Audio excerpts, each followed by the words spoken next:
أما بعد فأعوذ بالله من الشيطان الرجيم بسم الله الرحمن الرحيم محمد رسول الله والذين معه أشداء على الكفار رحماء بينهم تراهم ركعا سجدا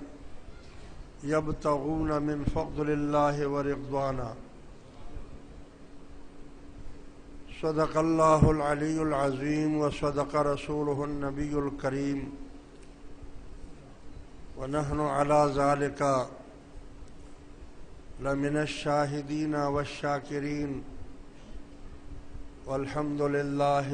رب العالمين۔ برادران اسلام، عزیزان ملت،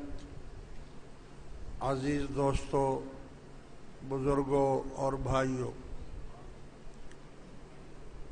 اللہ تبارک و تعالی میرا اور آپ کا حشر حضور علیہ الصلاۃ والسلام اور ان کے چاروں یاروں کے ساتھ کرے، اور قیامت کے دن اللہ ہمیں ان کے سائے میں رکھے۔ عزیز دوستو، اتفاق کی بات ہے کہ آج جمعے کا دن بھی ہے اور 22 ربیع الثانی بھی ہے، اور 22 ربیع الثانی حضرت سیدنا ابو بکر صدیق رضی اللہ تعالی عنہ کے وصال کا دن ہے، یعنی عرس کا دن ہے۔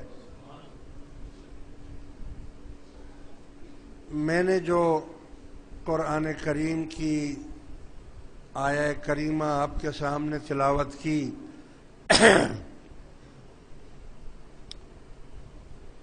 اس میں تو بہت ساری باتیں ہیں۔ کہ پہلی بات تو یہ ہے کہ محمد الرسول اللہ، یعنی جب حضور علیہ الصلاۃ والسلام نے لا الہ الا اللہ کی آواز کو بلند فرمایا اور تمام دنیا کو اس کی دعوت دی کہ اللہ کے سوا کوئی معبود نہیں،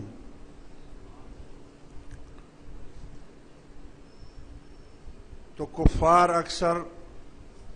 تفصیل میں نہیں جاتا، کفار جو تھے وہ رسول اللہ صلی اللہ علیہ وسلم کو اللہ کا رسول ماننے کے لیے تیار نہیں تھے، اور وہ یہ کہتے تھے کہ اللہ کو آپ ہی ملے تھے رسول بنانے کے لیے۔ ایک یتیم کو، جو یتیم پیدا ہوا ہو، جس کے مالی حالات بھی نہ ہوں، ہم اتنے بڑے بڑے سردار ہیں، مالدار ہیں،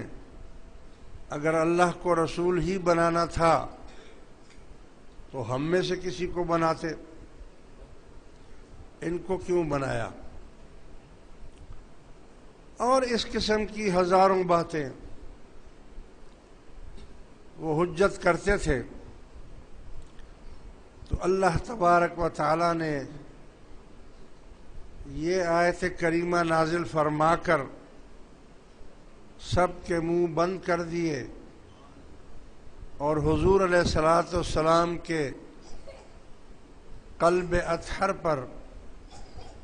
جو بے چینی آتی تھی کہ جب وہ نہیں مانتے تھے تو آپ اس سے پریشان ہو جاتے تھے، تو اللہ تبارک و تعالی نے فرمایا کہ میرے حبیب آپ کیوں پریشان ہو رہے ہیں؟ چاہے ساری دنیا ایک طرف ہو جائے،